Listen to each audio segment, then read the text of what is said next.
Bom dia. Já deu um sorriso para quem está do seu lado? Já deu um sorriso, Bianca? É uma alegria muito grande estar aqui hoje. Ontem, meu pai não sabia se ia lá para o enterro, o sepultamento. E ele falou assim, mas como é que eu vou avisar alguém em cima da hora? Quem eu vou botar? Eu já falei, eu! Aí depois ele chegou lá no quarto e foi me falar e... Sabe quando você percebe, caramba, vai ser eu mesmo. Convidaria os irmãos a abrir a sua Bíblia comigo. Ou ligar a sua Bíblia, que hoje em dia o pessoal tem a Bíblia no celular, mas se você abrir ou ligar a sua Bíblia, no livro de Mateus, vai estar acompanhando, se você quiser acompanhar na tela, vai estar a mesma versão que eu vou estar lendo, mas lá no livro de Mateus, capítulo 3, nós vamos ler o final do capítulo 3, entrar no capítulo 4, falar sobre a tentação de Jesus, meditar um pouco sobre esse tema. Mateus 3, vamos ler o 13 ao 17, depois de Mateus 4, do 1 ao 11. Se quiser acompanhar na mesma versão que eu vou estar lendo, a NVI vai estar aparecendo ali na tela. Mateus 3,13 diz assim: Então, Jesus veio da Galiléia ao Jordão para ser batizado por João. João, porém, tentou impedi-lo, dizendo: Eu preciso ser batizado por ti, e tu vens a mim? E respondeu Jesus: Deixa assim por enquanto, convém que assim façamos para cumprir toda a justiça. E João concordou.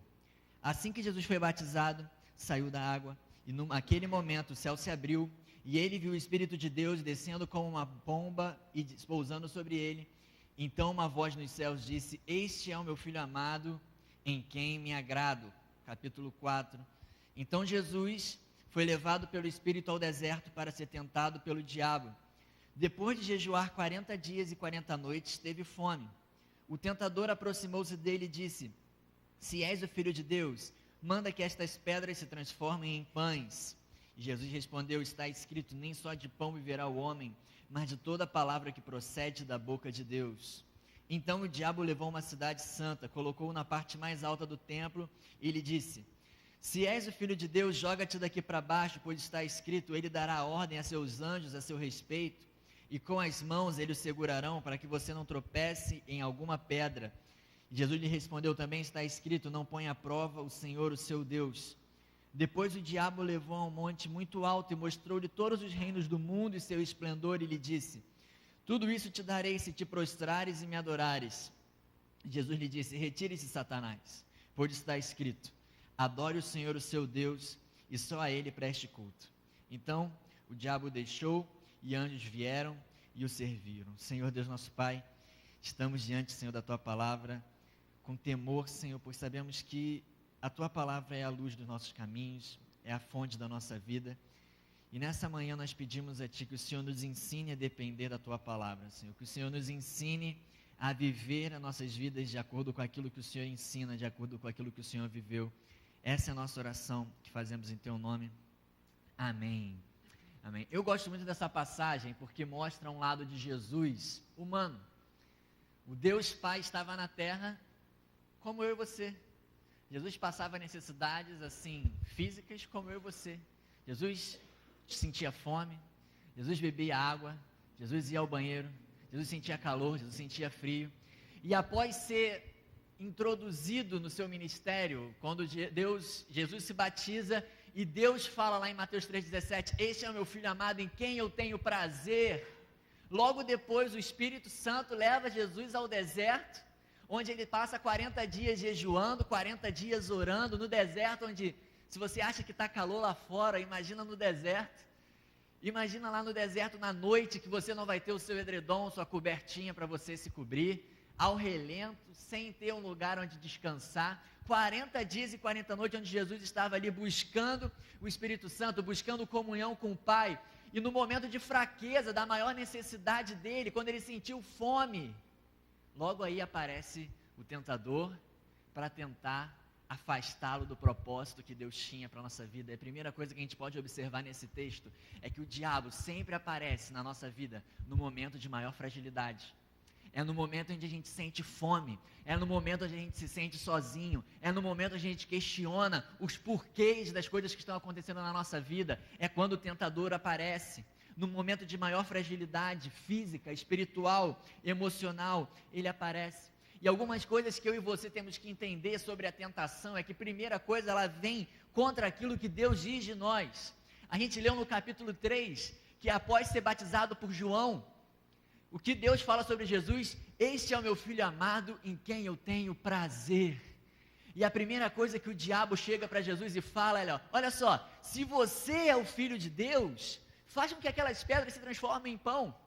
Ou seja, a primeira coisa que o diabo sopra no nosso ouvido quando a gente passa uma tentação, é dizer assim: olha, se você é crente mesmo, se vale a pena você estar indo à igreja todo domingo, nesse sol, podendo estar na praia, se você tem buscado uma vida de santa, uma vida de pureza, por que essas coisas estão acontecendo na sua vida? Por que isso tem acontecido quando você tem buscado, quando você tem se consagrado? Porque o diabo quer roubar as verdades que Deus nos dá. Nós temos o privilégio de estar na igreja, louvando a Deus, conhecendo a Deus. Eu acredito que você busca Deus na sua casa, busca Deus no seu dia a dia. E o que o diabo mais quer não é te tirar daqui fisicamente, mas que o seu coração esteja longe. Roubar as verdades que Deus te dá. Deus dá verdades para cada um de nós. A gente tem que aprender que Deus nos ama, independentemente das nossas falhas. Essa semana eu estava atendendo um jovem, estava falando ontem no APT, uma pessoa que está desviada da igreja, falando para ele: olha, cara, volta para Jesus, volta para Deus. Ele dizendo: não posso, porque eu já pequei muito, porque eu já errei muito, os planos que Deus tinha para a minha vida não vão acontecer mais, eu perdi, eu não vou conseguir. Porque o diabo quer roubar as verdades que Deus nos dá. Quando Deus olha para você e diz que tem um plano para a sua vida, quando Deus olha para você e vê que você é puro, e vê que você tem buscado, tem se consagrado, o que o diabo quer é soprar mentiras no seu ouvido, dizendo assim: olha só, se você é o filho de Deus, por que essas coisas estão acontecendo? Se você é o filho de Deus, por que as dificuldades estão aparecendo? E a tentação vem para roubar e colocar em dúvida o propósito que Deus tem para a minha vida. Segunda coisa, ela vem confundir quem nós somos em Deus. Não sei se você tem acompanhado a série do Davi. Quem tem acompanhado a série do Davi? Eu me amarro. Todo dia a gente deixa gravando lá em casa, se reúne eu, minha mãe e Davi, a gente assiste. Eu gosto muito. E eu gosto muito da história de Davi. Eu gosto muito do paralelo entre Davi e Saul. Como Davi sabia quem ele era em Deus e como Saul não sabia quem ele era em Deus. Como Davi sabia que ele era ungido e que Deus tinha um plano para a vida dele, e como Saul não sabia que ele perdeu a chance de fazer a diferença, ele perdeu o Espírito de Deus, e ele tinha a coroa, mas ele não tinha o trono. Ele tinha a função, mas ele não tinha a unção. E a tentação vem na nossa vida confundir quem nós somos em Deus. Você não sabe quem você é, você não sabe qual é a sua identidade. A palavra nos diz lá em 2 Coríntios 5,17, que aquele que está em Cristo, nova, e as coisas velhas, e surgem coisas novas.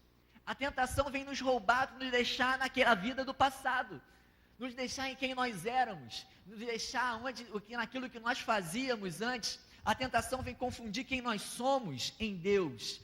E a melhor forma de nos proteger contra as investidas do diabo é firmar raízes na palavra de Deus.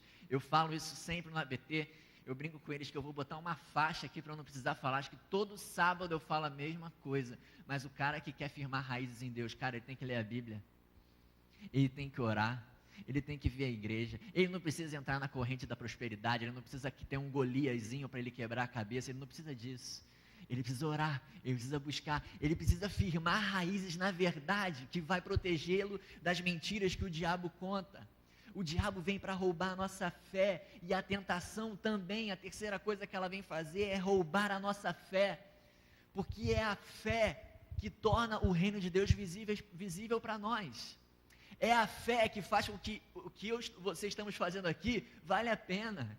É a fé em Deus, em saber que Deus é real, que Deus nos ama, que Deus se importa comigo. É o que me faz estar aqui num domingo de manhã, com várias opções, num sábado à noite, num domingo à noite. É o que me faz escolher viver uma vida de santidade, não frequentar alguns lugares, não falar algumas coisas. É a fé que torna o reino de Deus visível para mim, que torna o reino de Deus visível para você. E o que o diabo vem é roubar a nossa fé, porque ele não quer que nós vejamos o reino de Deus. Ele joga setas toda hora, dardos, e não é à toa que Paulo fala do escudo da fé, porque se nós não ficarmos a nossa vida segurando o escudo da fé, as flechas que o diabo joga vão direto no nosso coração e nos matam. Quantas vezes eu e você perdemos a fé em Deus? Quantas vezes eu e você fraquejamos e pensamos que Deus não se importava mais com a gente? Quantas vezes eu e você duvidamos do poder e da soberania de Deus? Porque o diabo vem para roubar a nossa fé. O diabo vem falar para você que isso aqui não vale a pena.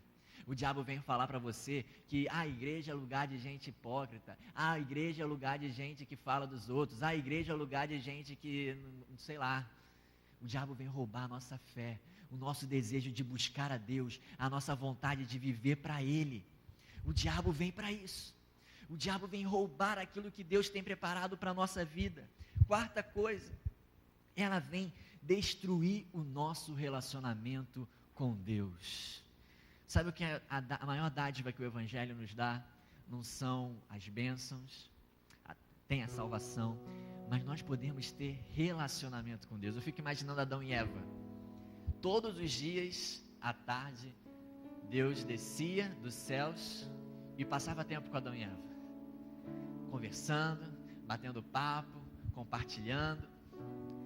E o que o diabo veio fazer? Roubar a atenção deles, tirar a atenção, o foco de Adão e Eva, que estava na presença de Deus, na comunhão com Deus, no relacionamento com Deus, começou a ficar neles, nos problemas dele, nas coisas que eles poderiam alcançar. Isso que a tentação vem fazer. E às vezes nós queremos buscar atalhos, a chave da vitória, queremos ter a receita secreta. E a chave da vitória de todo cristão é ter sempre os nossos olhos na nossa relação com Deus. Estava uns 2 sábados, umas 2 sexta-feiras, eu estava pregando num grupo de jovens lá em Santa Catarina, Nova Vida de Santa Catarina. Estava falando de uma forma bem jovem assim.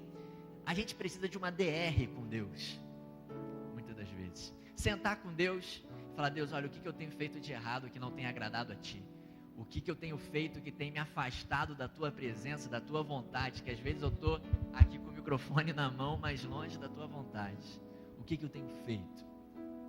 A tentação vem para isso. Eu queria meditar com vocês nessas 3 tentações que Jesus passa, lá em Mateus 4, versículo 3 e 4. Diz assim: o tentador se aproximou dele e disse: se és o Filho de Deus, manda que estas pedras se transformem em pães. E Jesus respondeu: está escrito, nem só de pão viverá o homem, mas de toda palavra que procede da boca de Deus. E eu sou um cara simples, prático. Você vai estranhar muito em relação ao meu pai, uma mensagem totalmente diferente. Eu fico vendo isso aí, eu olho para essa tentação de Jesus e tento aplicar na minha vida assim. O que tem sido mais fácil para mim? Aguentar as pedras ou satisfazer o meu próprio apetite? Vamos botar assim mais. O que é mais fácil assim para um jovem? Aguentar as pressões, aguentar as provações sexuais, se manter puro, ou ceder o seu apetite, satisfazer o seu apetite? O que é mais fácil? O que é mais fácil para mim e para você? Questionar a Deus, reclamar de Deus, buscar um atalho, ou aguentar as pedras? Essa é a primeira tentação que nós passamos. Todos nós enfrentamos essa tentação. Quero lembrar você que Jesus estava com fome, Jesus estava 40 dias no deserto. Jesus podia fazer aparecer um Big Mac ali, Jesus podia fazer aparecer uma pizza, uma Coca-Cola gelada. Mas Jesus não fez isso. Porque Jesus sabia que naquele momento ele não podia perder o foco do seu relacionamento com Deus, da sua intimidade com Deus. E o que é mais fácil para mim e para você? Se sustentar na vontade de Deus ou satisfazer o nosso próprio apetite? Quantas vezes eu e você temos buscado atalhos para viver para Deus?